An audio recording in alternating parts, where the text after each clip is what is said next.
Well, colleagues, it's been a long time since our last meeting.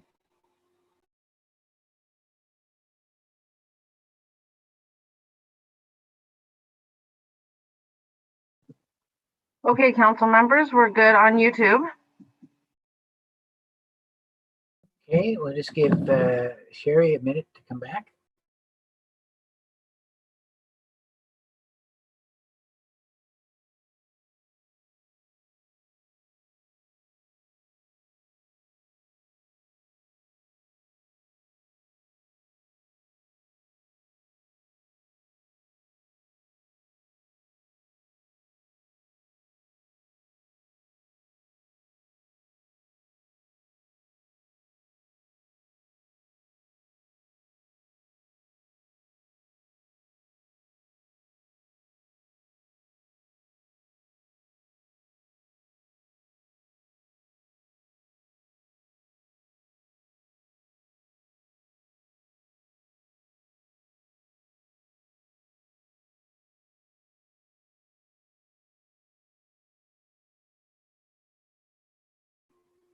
Okay, I see that Sherry is back.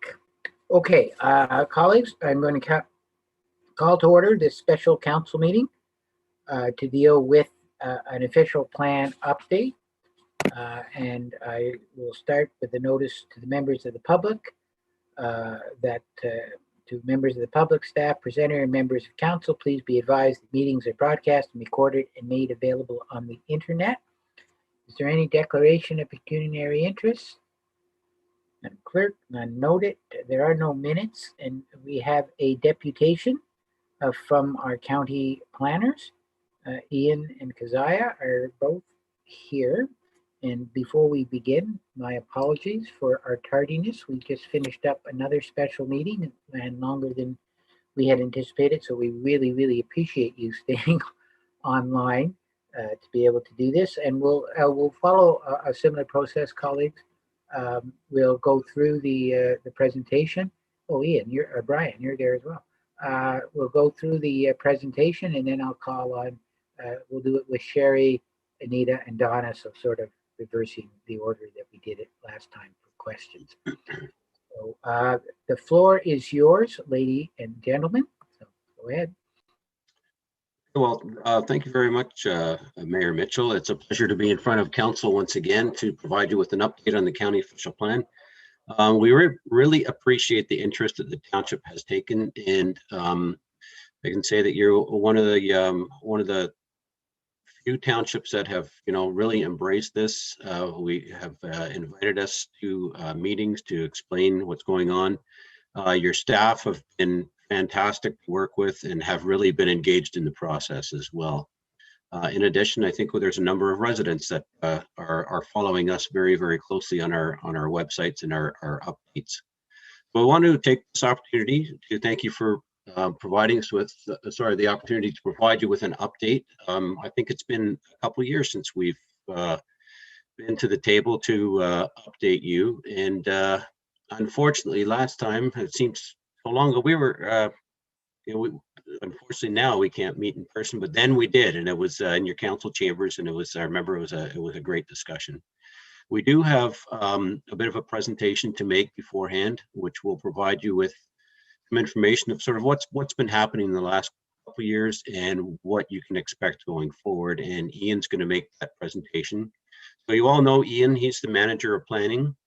And with us too is Keziah Holden. She's our senior planner who's been hauling the weight of this official plan through the project. She is the workhorse behind the project. So with that, I will turn it over to Ian, and I think township staff are going to share the screen and help scroll through the slides. Thank you. Okay, thank you, Brian. We kind of joked among ourselves early on that Brian would do an introduction and I would go through the slide deck, and then we would leave it to Keziah to answer all your questions. So I guess that's the way we'll look at it tonight. Anyway, just have a short slide deck here for you, about 10 slides in total. If we could go to the next one, please. So you'll recall that the last time we were before you was, as Brian mentioned, was about 2 years ago. It was in April of 2019. And we just thought we'd run through on a macro level just some of the high points that we have been working on through that time. You'll recall that there were a number of changes to provincial legislation since we last met. There's been changes to the growth plan for the Greater Golden Horseshoe. There's been a new provincial policy statement that came out in 2020. And there were methodologies associated with some of the work that we're required to do relating to growth analysis and lands needs analysis. So, you know, we have been working diligently in the background, even though some major pieces of the project have been delayed as a result of changes to provincial legislation. So we have had 25 technical advisory meetings, committee meetings, and if you will recall, the Technical Advisory Committee consists of Brian and Keziah and myself, as well as a planning representative from each township. So we have had Jeanette Thompson was the person that sat in on most of them, and Anna Courier also attended, and we've had Rob also sit in on some of the meetings as well. So we've got that for all 8 townships, and we also have representation from our 2 First Nations, Hiawatha and Curves Lake. They are also sit on the TAC. We've done 3 update reports to County Council, and that is just our ever-evolving timelines and the type of work that needs to be done due to the changes to the provincial legislation. So we've had to kind of not necessarily reboot the project, but we've had to adjust timelines to reflect the release of new legislation.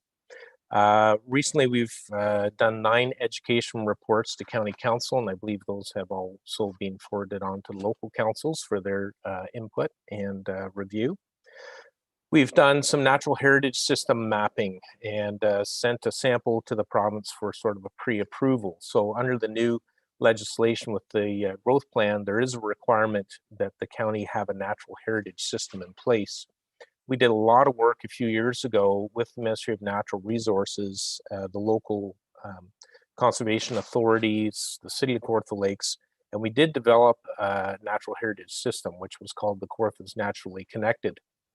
And when the province released their new growth plan, they also released a natural heritage system, which essentially painted the northern part of the county was entirely covered by this system. And it was far more than the study that we had undertaken. So we're trying to see if we can refine the province's mapping, and so they have been open to that suggestion, have asked us to submit some samples of that mapping, and are going to let us know hopefully soon. It's been with them, I believe, about 6 months now, on whether or not they agree to refine the system and let us go with the Kawarthas Naturally Connected mapping. Keziah has been working diligently with all 8 townships on doing a full mapping review. So that's looking at the existing mapping in the official plans, looking at where corrections need to be made, looking at natural heritage system mapping, agricultural mapping. So she is meeting one-on-one with each individual township staff to go over a lot of that, because as you could imagine, the mapping is a huge component to this project. And so she is working away on that and working with our county GIS department to complete that part of the project as well. There's been significant drafting of policy. We have had several drafts of different sections of the plan. Obviously, a big component that is missing is the growth analysis and the land's need analysis, but we have worked around those policies, or sort of shelved those until the study is completed, and the study is underway, and we'll get into that in a second. But we've done a lot of work, and members of the TAC have all seen and commented on the draft policies that have been prepared to date. Hempson Consulting, we led an RFP earlier this year, and they were the successful consulting firm that are doing our growth management and lands needs analysis. And so this is a specific requirement under the growth plan, and they have to follow provincial methodology associated with that. So that was just recently initiated, and we'll provide a little more detail about that. And you're probably aware, because I think all members of council were provided, with members of the TAC, we did create a survey that we put out to our area residents. So it provided a bit of an educational context to it, and was a really neat survey. I was really happy to see how that all came together. As of last week, when I prepared this PowerPoint presentation, we'd already received 400 responses. And Keziah just informed Brian and I today that we're already up to 599. So that's, in my view, a pretty good response rate in a 2-week period for that survey. Next slide, please. So this is from a report we presented to County Council a couple of meetings ago, and it's just an updated anticipated timeline associated with the project. We are now in the second quarter of 2021. But if you look at the first quarter, we did the RFP for the growth analysis. We've been doing the land use schedule work that I mentioned, having our TAC meetings, preparing those information reports to council. In the second phase, we've now started the growth analysis with Hempson Consulting. We're still working on the land use mapping component. That's going to go on for quite some time, continuing with our TAC meetings. Preparation of that survey that I mentioned that went out just earlier this week. We did have a consultation with PCAD and all the local economic development people from the townships. Was a really good meeting, a lot of good discussion, trying to understand some of the employment concerns throughout the county. You know, I think we're going to circle back and have another meeting with that group. A lot of good input. Good input for us as planners, but also good input for them as economic development people, understanding the legislation that we have to work within and why certain areas may not be the best locations for employment lands. So we hope to continue that discussion. And again, we're awaiting the response on the natural heritage system mapping. In the third quarter, the growth analysis is really going to be ramping up through that phase. There's going to be a consultation with councils, the TAC, and with the public. We're going to continue with our TAC meetings, continue to seek input from county and local councils.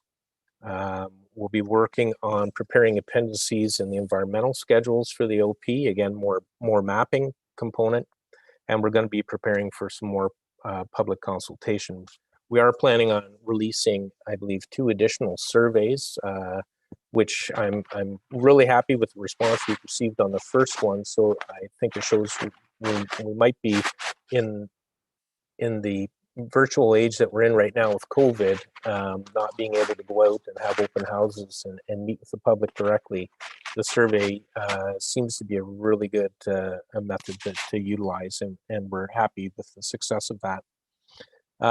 Fourth quarter, we're looking at the growth analysis being completed and adopted by council, an update draft of the OP and land use schedules with all of the growth analysis done. And so we'll fill out those remaining sections of the draft document that we've been working on and review that with our TAC. We're going to do a presentation to County Council in preparation for release of the final draft. And then we'll also undertake a pre-circulation to the province, to the Ministry of Municipal Affairs and Housing. There is a requirement under the Act that we need to circulate to them 90 days prior to the public meeting, so they can review the document and provide any comments that they have to the draft before we take it to the public. And then we'll be looking at our public consultation. And lastly, in the first quarter of 2022, we're looking at our formal public meeting that's required under the Planning Act and adoption of the OP. Before adoption, though, we will update the official plan and we'll look at any changes resulting from public consultation and the public meeting input that we've received. And then Ultimately, the adopted document gets sent to the province, and the province is responsible for ultimately approving the document. Next slide, please. So I think the remainder of my slide deck here more relates to the big project, the sub-project that's involved here, and that is the growth analysis work that Hempson is undertaking. So I thought I'd provide you with the timeline. This is on a very macro level. So we had the kickoff meeting with the county staff and the TAC in April. May, June, they're doing all their land supply analysis, population, employment, and housing forecasts, and they're going to present those forecasts to the TAC for their approval. That work is going to carry on through the summer. There's going to be a lot of analysis undertaken through that. Also through July and August, we're looking at 3 public consultations. This is a requirement under the methodology guidelines related to the growth plan, and we'll be presenting the findings to County Council. In fall and winter of 2021, they're going to submit the draft report to TAC for a final review, and then ultimately Hempson will be presenting the final report and findings to County Council. Next slide, please. So as I mentioned, there's a lot of engagement and consultation associated with the growth management. So I've just sort of put in from the RFP that we had with Hempson some of the requirements that they are to undertake through this process. They're going to attend a minimum of 4 meetings with the Technical Advisory Committee, and we just had our first one last week, which was the sort of kickoff. They did a really good slide deck presentation to all the members of the TAC, and were able to answer a number of questions. So it was really good. We've had that kickoff meeting. They will attend and facilitate, as I mentioned, at least 3 open house meetings, either geographically distributed throughout the county, or dependent on how things go, they could be by virtual means. They're going to attend at least 3 county council meetings at key stages, which shall include a final presentation to council on their findings and recommendations associated with the lands needs analysis and the growth management. And we've already booked during the week of May 31st, actually on May 31st and June 1st, there will be individual meetings with staff from all 8 townships and county staff. So Hempson will be meeting directly with Selwyn Township staff. We've booked these meetings for about an hour, and this allows them to further explain the project, gain some understanding on your growth pressures from your staff, where you see staff see growth happening, and also to be an opportunity to find out what other information or studies that the township may have that may be able to support the background work for Hempson to do their analysis. Next slide, please. Also, there is a requirement under the methodology, since we have 2 First Nation communities and they're represented on the county's TAC. There's a recognition that we're not sure if the TAC input will be enough, but Hempson has to be cognizant that there may be consultation requirements as stipulated in the methodology for them to also discuss the project and seek information from our 2 First Nations. Hempson is going to make contact with the local development community in order to create awareness of the study and allow for input. So that's always a good process to find out what the development community's thoughts and feelings are on the current situation and how they see growth occurring within the township and the county as a whole out to 2051, which is the parameter, the date that we have to work within under the growth plan. Hempson will communicate with local and provincial agencies and ministries as necessary. It's expected that the county may seek interim approvals from the province throughout the study. So there is a requirement under the growth plan when we look at intensification targets and density targets. The province has set targets, and we are allowed to seek alternative targets based on our historical and planned future growth. So that side of the project has to be approved by the province fairly early on. So Hempson will do that work early on, present those findings to the TAC, present that to our county council, and if we come up with an alternative, we will then meet with the province and see if they will support that. So there could be some additional meetings revolving around that. Next slide, please. So what type of information is Hempson gathering? So we've been working way in the background with this already. Of importance to them, obviously, is the vacant land inventory. So that's all parcel based. They're getting a lot of that information from our GIS. They want to know how many residential lots are out there, both built and vacant, and they also want to know about non-residential. They want to know about plans of subdivision, what's already registered and out there, but maybe not fully built out. What is in the mix as far as having draft plan approval, but not final registered and allowing for construction to happen yet. And they also want a pretty good understanding from us. We have a number of pre-consultations throughout the county with different developers that are looking at potentially submitting applications. So they're very interested in where are those pressure points? Where are you having a lot of those pre-consultations? Just to give them an idea of where the growth pressures are for proposals.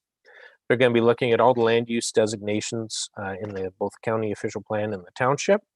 They'll be evaluating properties through impact property codes. So there's a lot of information they can derive from impact as far as, again, vacant lots of record, how they're assessed, and how many currently exist.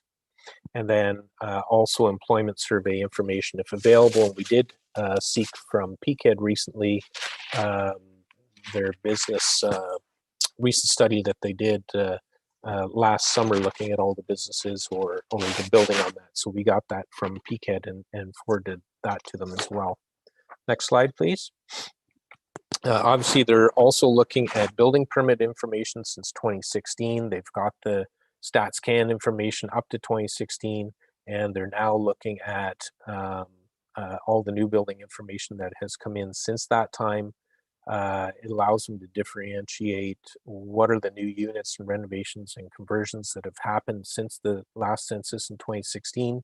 And as you can see there, they're looking at both residential and non-residential. They're looking for any data on seasonal dwellings, any data source that will allow them to establish a base share of seasonal dwellings.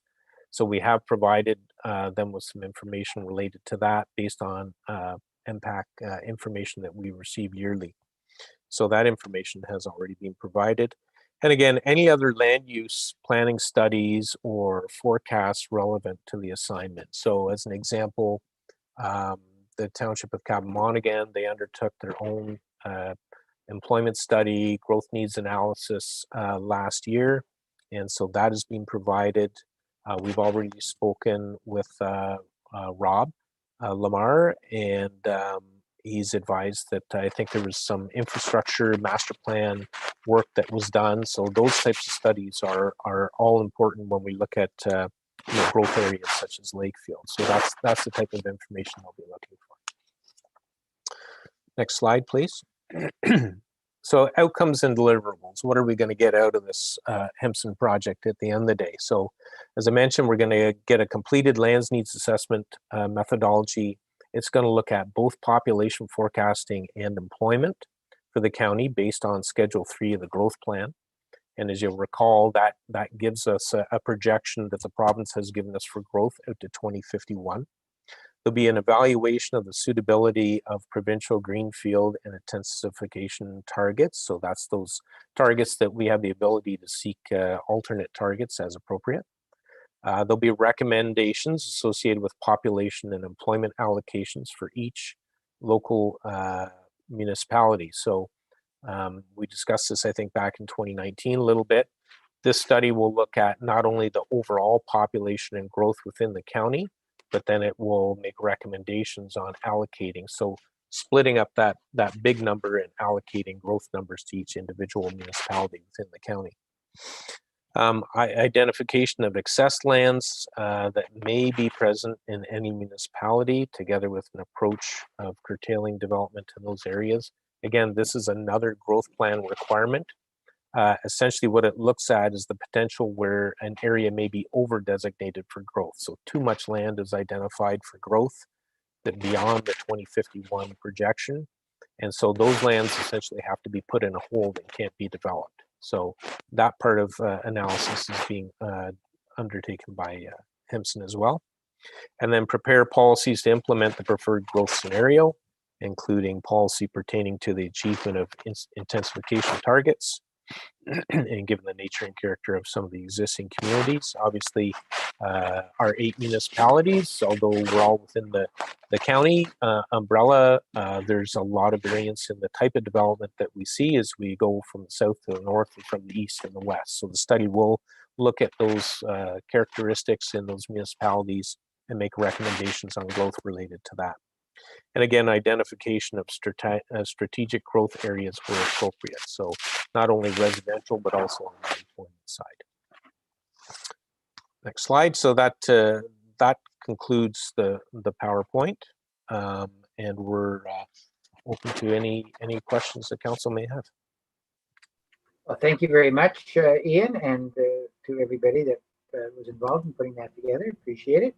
And so I'm going to turn the floor over first to Sherry for some questions, and then I'll go to Anita, and then to Donna, and then I have some at the end. So Sherry. Okay, thank you very much for your presentation.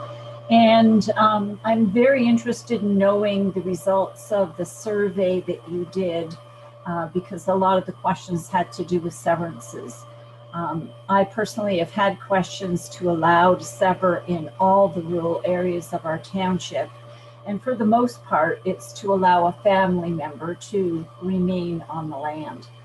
The majority of council, if not unanimous, would like to change what our severance policy is right now. As you know, we're the only township that only allows one severance. And I think if we wait until the official plan is adopted, the ag plan and the heritage plan is going to be put in place, which will pretty much keep us from being able to sever in any of our rural areas once that's happened.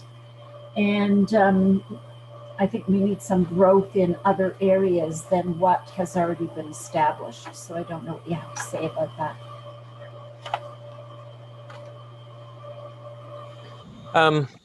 Okay, I can take a stab at that. Maybe I'll answer the back end of the question first about identifying some other areas.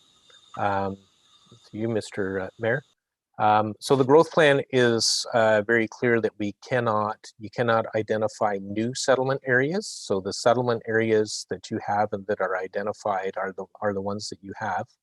But the Hempson study and the growth allocation, we will be with your staff looking at your existing settlement areas, and with through the allocation project would be looking at the potential for expansion. Now, it's important to understand that the current legislation that's out there provides a hierarchy, right? So fully serviced settlement areas are at the top of the hierarchy. So you have Lakefield, and that is where the province is saying the majority of your growth should take place. Next in the hierarchy are your rural settlement areas. So you have a number of those throughout the municipality, as you're aware. So that's your second area that you should be looking at for growth. And then the final area is outside of those two areas. So that's your rural area that you mentioned. With respect to severances, yeah, so I would say each municipality throughout the county has some, everyone's difference in their severance policies. You have to also consider that some of them, that is their growth because they do not have a service center like Lakefield. So the only growth that they really have is severances through their municipality. So again, this is the part of the struggle that we have that we mentioned earlier, where communities differ as we go north and south and east and west throughout the county. You do have a lot of prime agricultural land within the township, but looking at allowing more severances obviously has to be justified and rationalized in order to support any proposal like that.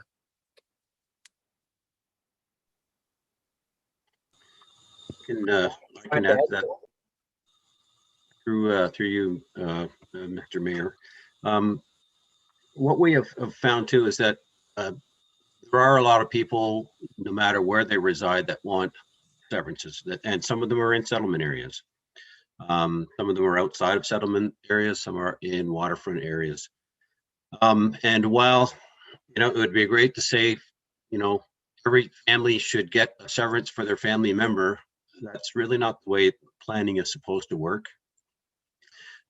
Creating lots based on, I guess, more family or emotional needs is not necessarily the way to plan, and we have to do it in a way that suits the evolution and properly in order development of the township. I can tell you the results of a little inquiry we did, and we'll be doing continually. But for Selwyn Township, there are approximately 450 vacant residential lots in the township that are 3.5 acres and less. So those are, if in terms of property code, they're 100 or 110, and they're 3.5 acres or less. So those are building lots. So if you translate that into population right here today, if those were built on, there's a thousand increase in your population. So it's things like that that have to be taken into consideration, and that bears witness to the fact that just because people say they want a lot for somebody, they are tending to hold on to them, but it's in your inventory there right now. Thank you, Brian. Sherry? Nothing? That's okay. I guess Anita? Thank you, Mr. Chair, and thank you for the presentation. I'm just going to make a bunch of comments, and if there's a question in there that you want to respond to. I recall at past discussions with regards to the OP and the growth plan, there was concerns that the allocation that the province was, providing the county and the township at the time was pretty restrictive. So I was happy to see in your presentation that the comment about seeking alternative targets and asking for provincial approval, because like I said, in the past, I know that the allocations, and this might be going back 10 years, I can't quite recall, that it seemed like we were not going to be given a whole lot of allocations. With regards to I seem to recall that every 5 years was supposed to be a new county OP, but it seems like the province is the one that's holding things up with not providing proper direction or whatever. So I can't recall when we had our last update, but I think it was probably longer than 5 years ago. And also with regards to adding new development lands, I read an article in the Examiner that the city is looking for more industrial land outside of its boundaries. And I'm just wondering if do you foresee the city wanting to identify potential growth opportunities within our township? I think they'd like to go more towards the airport, Cabin Monaghan area, but do you ever foresee them kind of pushing towards into our township for industrial lands? Well, Brian? Yep, sure. Thank you. Through you, I can start, and because I and Ian want to supplement, if so indulge, that would be great. There were a lot of comments, Councillor Locke, so I'll try to touch on a couple of things. There's two types of targets. There's intensification, so you look at your built-up area and you try to intensify it, and there the province has a target for that. And then they have a target for your what's called greenfield. So that's where areas in your settlement area where it's vacant, there's nothing there yet. those targets are deemed to be a little excessive right now for Peterborough County. Those are more urban, what I would call, Toronto focused density. So we have the opportunity to state our case before the province and say, these aren't appropriate in Peterborough County. We're not going to go up 10 stories. We're not going to go up 50 stories. We may go up 3 or 4, and that's appropriate. So here's our new intensification target. And also our greenfield targets would fall similar suit, where we would make the case together with our consultant to have those reduced. So we're not jammed together. Like, that's not the kind of lifestyle that we want and we stand for. But at the same time, accommodating our growth. One of the comments you had talked about allocation and our hands were tied, and you're right. When the growth plan first came out, or maybe it was the second iteration, it provided a growth forecast that we had already exceeded with our population. And so that was problematic. And they really didn't have a way around that. Now, fortunately, years have passed and they have revised it. And we think that the forecast they have provided now through Schedule 3 of the growth plan is realistic. But just like official plans are supposed to be updated every 5 years, their growth plan is supposed to be updated every 5 years. So we expect, those numbers in Schedule 3 and their forecasts will change upward as well. So that gives us more room each time.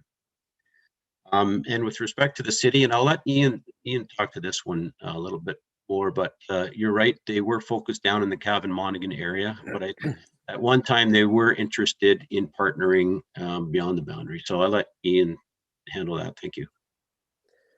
Yes, to you, Mr. Mayor. I don't have too much to add to that. You'll recall that a fairly substantial annexation took place with the former Smith Township before the amalgamation occurred with the municipalities that now create Selwyn. So the city did take quite a swath of land along the north boundary of the city at that point in time. They've also had some annexation with the Cold Springs area in Otonabee, South Monaghan. And as Brian noted, they were also interested in annexation of lands in Cavan Monaghan around the airport. So that's the last discussions that I have participated in with the city.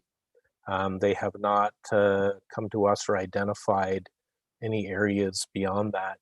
And in particular with your municipality, we have had no discussions or been approached by the city at all.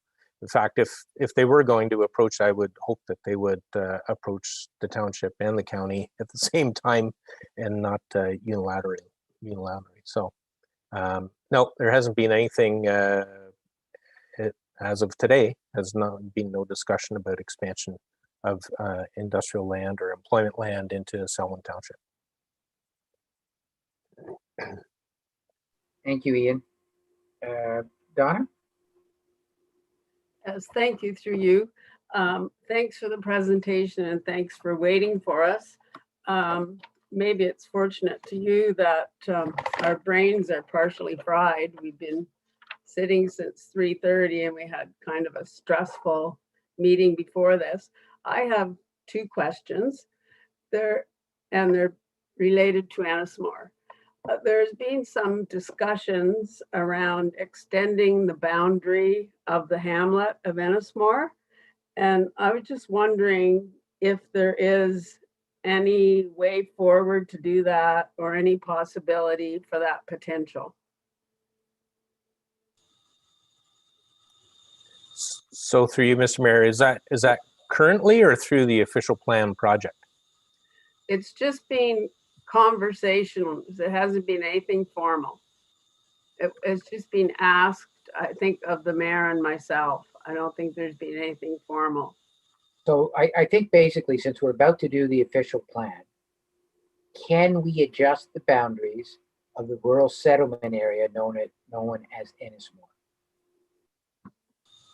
Okay, so through you, Mr. Mayor, The growth plan as it currently sits right now does allow for an expansion of some of the settlement areas, rural settlement areas outside of the municipal comprehensive review. So that's the process that we're going through right now. The growth analysis, so that's the first part of the question. And that has to be done before the municipal comprehensive review. And it has to, there's a number of, rationalization, justification, and studies that are oft needed to support that. The other option is through the new official plan that we're developing, and the work that Hempson is currently doing right now will provide some rationalization as far as whether or not those areas growth allocation that would allow for expansion of those areas.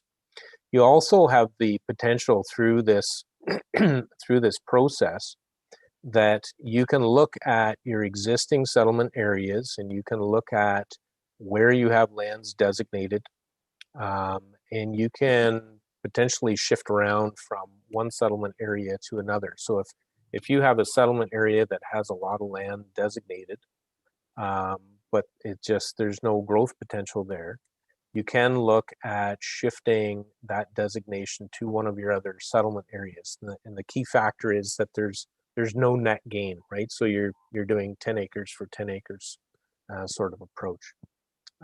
So that is something that we could also look at through the Hempson study. In fact, we've already had one other municipality, in fact, because I met with another municipality on the mapping project today, and they asked that very question.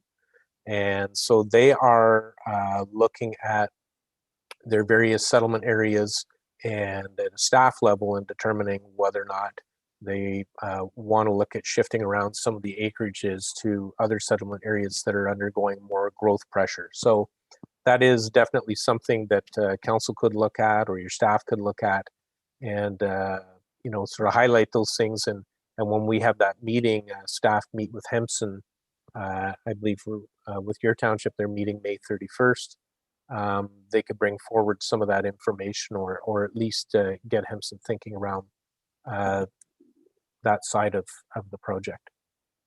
And just one follow-up on that. Would the land currently have to be zoned for settlement? If it's zoned agricultural now, would that be a roadblock? For you, Mr. Chair, so zoning doesn't really come into play. It's the designation that's on the lands, the official plan designation. So if you are looking at expanding into an area that is designated, so let's say you want to shift it from one settlement area to another one, and you want to put it in an area that's designated prime agriculture. One of the things that the provincial legislation says is look at areas that aren't identified as prime agriculture. Obviously, their goal is we should be preserving as much prime agricultural land as possible.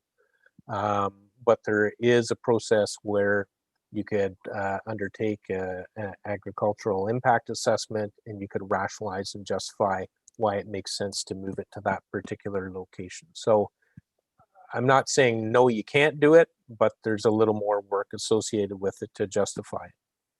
Okay, thanks for that.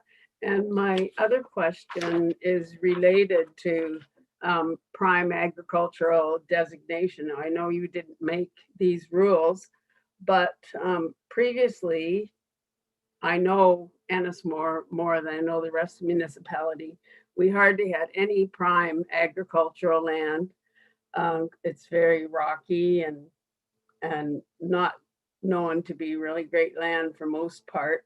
And now we have all kinds of prime ag. And I just wondered what the rationale was for changing that. Okay, I can start with that. Good agricultural land has changed in its definition. It used to be years ago when I first started, which is a long time ago, it seems now, prime agricultural land was classes 1, 2, 3, and 4, and there was a range of up to class 7. So 5, 6, and 7 was considered non-prime. And then the province decided to change its definition of prime, and so they dropped class 4, which is, there's a lot of class 4 in Peterborough County. So prime agricultural land then became 1, 2, and 3, and that shrunk the agricultural land base. That was looked at purely on the quality of soils.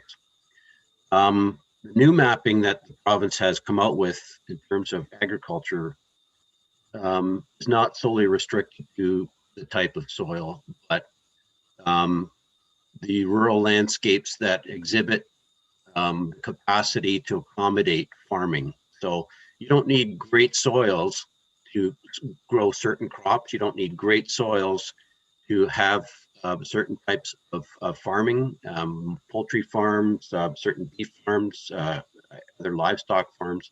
And farming has really diversified. So I think what has happened is they've gone solely from a soil-based classification in terms of what is good farmland to what's the potential on other lands that exhibit the capacity to accommodate farms. I think Kazia's got her microphone off. I'm not sure if you had anything to add to that. Yeah, I was just going to add, if I could, through you, Mr. Mayor. Yeah, it is class 1 to 3 lands that the province have identified, but they've also identified areas with lands that are class 4 to 7 that might exhibit other characteristics of ongoing agriculture. So if they see that the area appears to be being farmed, then that's how they have come up with that prime agriculture designation. Okay, thank you very much. That's it. Thank you, Donna. I've got a few questions. I was tempted to start by asking you whether planning is a science or an art, but I'm not going to do that. I do want to ask a couple questions, and I want to build on something that Sherry said and Donna has alluded to, and Anita has as well. So I just want to make sure I understand this. So let's assume that 450 lots less than 3.5 acres that exists. First question is, can you send us a map, or do we have a map? Rob's on the line. I'd love to see it. I'd love to see exactly where it is. So I'm assuming that we have a map somewhere. Through you, Mr. Mayor. Yeah, to you, Mr. Mayor. Yes, we do have a Excel spreadsheet. It came with a number of shape files. I haven't seen the map per se because I'm working from home and don't have that capability to do that. I did ask our GIS department to query based on property code of 100, 110.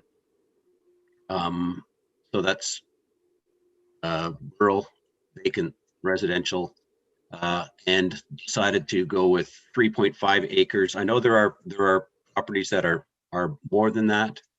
That would be considered as building lots, but certainly we can provide that information to you. Yeah, I'm happy to take for now your definition. I'd love to see the 450. But let's assume for a moment, and I know it's a bit of an assumption, but I think it's valid, that those 450 is your residential inventory. So if I understand it correctly, that let's say we have a 450 lot inventory, and Donna's suggestion that we expand Ennismore settlement area would add, I don't know, 25 lots. I'm just pulling that out of my head. And let's say that Sherry's desire to see a for lack of a better word, a more liberalized severance policy that would result in potentially 100 new units if you applied the new policy, that the province would come back and say, nice, but sorry, until you use up the 450, I'm not willing to make an adjustment to your settlement area, and I'm not willing to allow you to change your lot creation, your severance policy, because you already got more lots than you need. Is that what I would run into? That's a possibility. Land needs assessment does take into account what your current inventory is and matches it to what you will need in the future. So, I mean, there's three outcomes. There's, you've got too much land, you don't have enough, or you're just right. It's like Goldilocks and the Three Bears story. It's, until we do that analysis, we don't know where things sit. Okay, so to go back to Sherry's point, and this is what, I'm sorry, it's really frustrating, okay? Because there's a difference between granting a severance to help a family maintain a heritage and the ability to continue to live in the community, and then be able to say to them, well, I get that, but it doesn't count anymore. The only thing that counts is the fact that we have lots over here that might be available, and therefore we're not going to give you a severance. Like, it just seems that we've become so rules-based and process-based in terms of how we're doing this planning that we've forgotten the human component to it. Like, I get the principles. I get wanting to preserve ag land, and I get obviously in my other roles the importance of preserving the natural heritage system. But at some point in time, we've just got to turn around and say, like, we live in a rural community with rural realities, with families who have occupied this land for more than a century, and we're putting a planning regime so tightly around it that human factor isn't there anymore. Am I missing something? Am I just an antiquated dinosaur that just isn't part of it? I don't know. Well, certainly there are human factors when we're talking about community development. And that's where you get into the human factors. What's best for the community? Where can we maximize our services? Where can we create efficiencies? Where can we keep our tax dollars down or spend them in the most appropriate way? Yeah, there is certainly a non-human component to it, and that's where you get into the policies. We don't have policies that say, if you want one for your son or daughter, you can have one. That's the human policy for a land use. But is that, when you compare that to the more structured analysis that you need in order to carry out the business of your township in an efficient way and cater to the bulk of your population, is that appropriate? Some may say yes, some may say no. But certainly the province will look at the numbers, they'll look at our analysis, and you're quite right. They may say, no, you can't have any more, or yeah, you can. And to say, we don't know that until we undertake the analysis. Ian? If I could just build on that for you, Mr. Mayor. And you make a valid point. We've been planners for a long time. We have seen, as I'm sure the members of council and your own staff have seen, the province get more and more restrictive. We have an obligation. It's right in those documents that we have to follow those documents. We have to make recommendations that comply with those documents. As you know, the growth plan for the Greater Golden Horseshoe, when it was, we were told that we were part of that plan. It put a lot of growth restrictions on this area that we had never ever experienced in the lifetime of the county. And that document has continued to be refined since it was first adopted in 2006. It's gotten more restrictive. It's gone from, trying to push development to the service settlement areas and the rural settlement areas, and through general wording try to reduce rural development. And then we got into more restrictive policies that tried to clamp down on the rural development anymore. And then this most recent iteration that we've received now puts agricultural land-based mapping on top and a natural heritage system on top. And you're quite right, by putting those two pieces of mapping in play, it's further directing development to all the settlement areas, and the province is saying, because we don't want development in the rural area.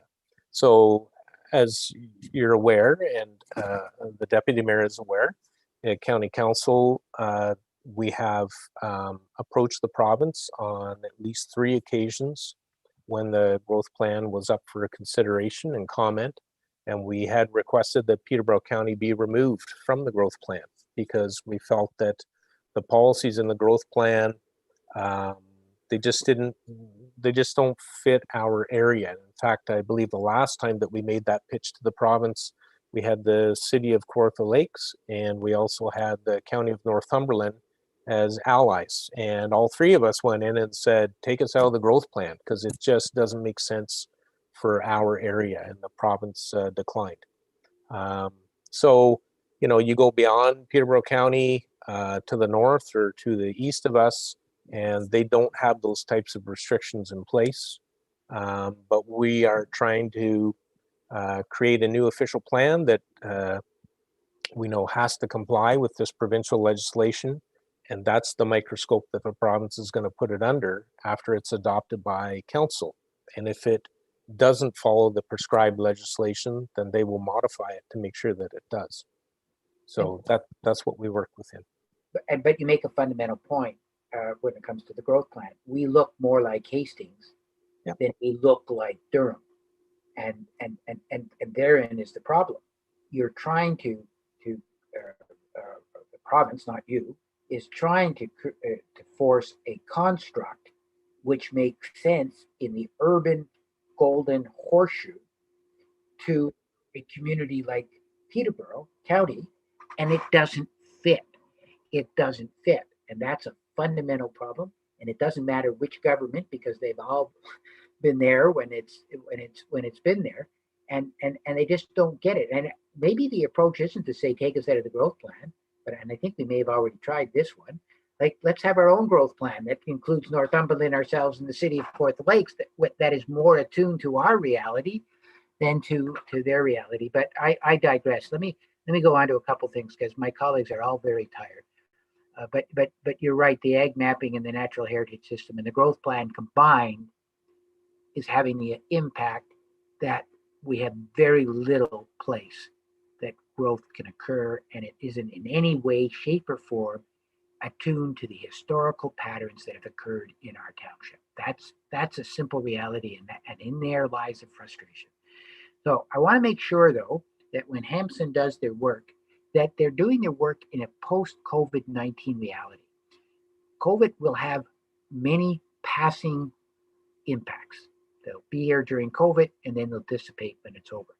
But the migration patterns that have been established with people coming into areas like ours from Toronto, I think is here to stay for some time. People have learned, I do not need to live in downtown Toronto to do my work, for a lot of people. If you're a professional, if you're a lawyer, you're an accountant, whatever.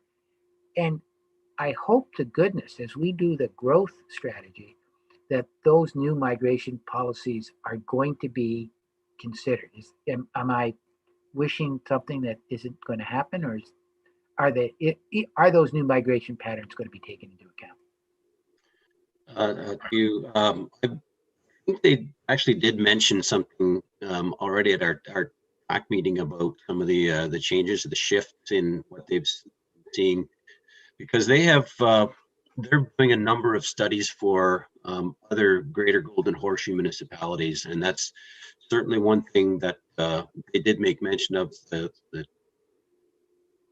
commuter patterns, but also the work at home patterns, and it's rippling out from Toronto. So I believe they are aware of that, and I would certainly echo your concern, your comment that we do need to look at new trends in places of employment. Don't need to be in the big city to work. Okay, well, I'm glad to hear that, and I know Sherry and myself will both be making that point when you're in front of county council, that they need to do that. Well, I also want to make sure in going through your chart and on your timeline chart, you indicate that county council will approve the official the county OP, but what's the role in terms of approvals for the township council? Is there any, or is it all just now done at the county level? Are you referring to township approvals of the county official plan? Well, there's a township component of the plan. Right. That township component gets to be approved by by the township council, and then subsequently by the county council. I'm just trying to get the process in my mind. It's similar to what is now. I mean, if there's an official plan amendment that's dealing with your township right now, the public meeting is held at the township level. You say, yeah, we support that, and you pass a resolution, and that goes to county council, and county council makes the decision. With the new county official plan, it's going to be the same for everybody.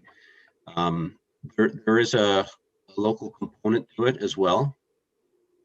And we will want your input not only on the local component, but on everything. So at the end of the day, what we'd love to see is, here's the draft official plan from cover to cover, and we have a resolution from each township saying, yes, we support the adoption of this at county council. But you don't need it. It's county council's authority to approve, right? Ultimately it is, but we're trying to create an environment of cooperation and harmonization of all our policies and land use schedules. That's the goal, I would say. Okay, and I'm not being derogatory. I understand that you're trying to do that. You've always been that way, and we're very appreciative of that. I'm just trying to, so for instance, in Donna's issue that she brought up about, let's say, changing the boundaries in the Ennismore settlement area, obviously that would be something that we would do as a council, say we would like to do, but at the end of the day, the authority to do that rests with county. County council will be the decision maker, as Dave has the authority to adopt the official plan. Okay, good. One point that drives me nuts, and that's not overly hard to do these days, but so if you think about Shamong Road, part of it, and if you're going down, you're in the city or you're going up, depending on your perspective, you will pass between the city and the county. There is a natural heritage system that straddles. It doesn't know it was there long before we painted a line on the map. That's in the city and it's in the county. Okay, but we're in this, what I think is a really strange situation where if you have something that is on the city side of that heritage feature, your need to have a setback is, I think it's 30 meters. I might be wrong, but I think that's right. That same heritage feature on the other side, so let's say the one was on the south side, now we're on the north side, now we're in the county or Selwyn Township. Same feature, but now we're saying to protect it, you got to move back 120 meters. It's the same feature. On one side of it, I got to move back 30 meters. On the other side of it, I got to move back 120 meters. It just doesn't seem to make any planning sense to me.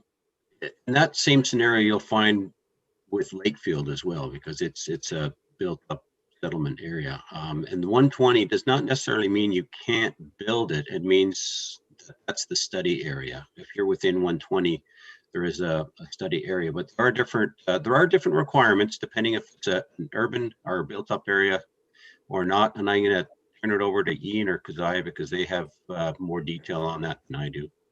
Yeah, through you, Mr. Mayor, to answer your question. Yeah, you're quite right. And again, that is provincial legislation. There is a section in the growth plan that specifically says outside of settlement areas, and then it provides the more rigid vegetative protective zone around specific environmental features.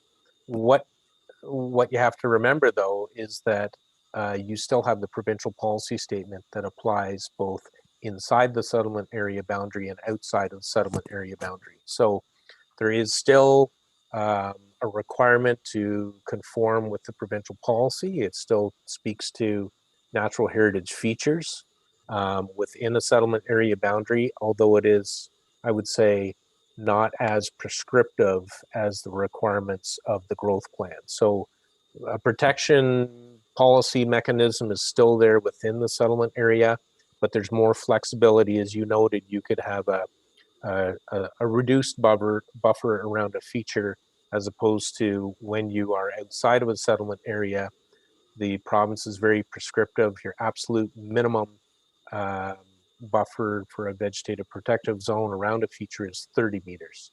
If you go into the city or into Lakefield and you can justify it, that buffer could actually be reduced. So again, it's provincial legislation. Can't speak to why it was written that way, but we still have that overriding provincial policy statement that does provide an overall level of protection, whether or not you're inside a settlement area or you're out. Two quick last questions, and then we can wrap it up. The whole issue of employment lands. So we have what I will call a couple of corridors, which have over the years historically become employment lands. So the Chemung corridor is one, and the other one is the 8th line between our township office and Lakefield. They're both turning into commercial entities. In doing so, they're guided by a whole set of rules because they're outside of settlement areas, putting those businesses at a competitive disadvantage, to be quite frank, than if they said, "Oh, I'm not going to bother with selling. I can just move into the city and set up shop there." And maybe that's exactly from what you said earlier. So what the province wants, abandon the rural setting and moving into the city. From a Selwyn perspective, we'd like to have those businesses develop in Selwyn, create the employment in Selwyn. Is there any provision where we can sort of create employment lands in outside of our settlement area, which is Lakefield? I get how we would do it there. So on the 8th line or on Chemung Road? I'll turn that over to Ian. I don't have enough detail on that. Thank you. Yeah, so I think the short answer is, well, there's a couple of short answers. The Hempson study is going to look at employment and going to look at projections, and we've asked them to look at strategic locations.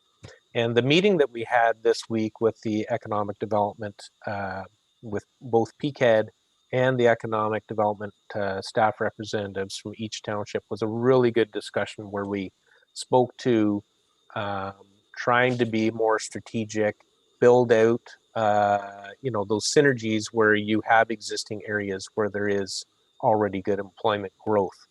And so, the quick answer to your question is we're definitely looking at that. We think there is some flexibility within the legislation to do that based on the employment projection numbers being there. What you do butt up against, though, goes back to the previous question that you asked, because I'm familiar with both the areas that you've asked about, is that they do somewhat slam up against some environmental features. So the ability to go, in depth versus the linear that you have now is somewhat precluded by some of the natural heritage features that you have around those employment areas. I didn't know if Keziah had anything to add to that. Through you, Mr. Mayor. No, not a ton to add, other than the agricultural system also runs into both of those areas as well. When we have been looking at the land use schedules, we have been kind of keeping an eye out for areas for potential employment expansion, and those areas have been identified.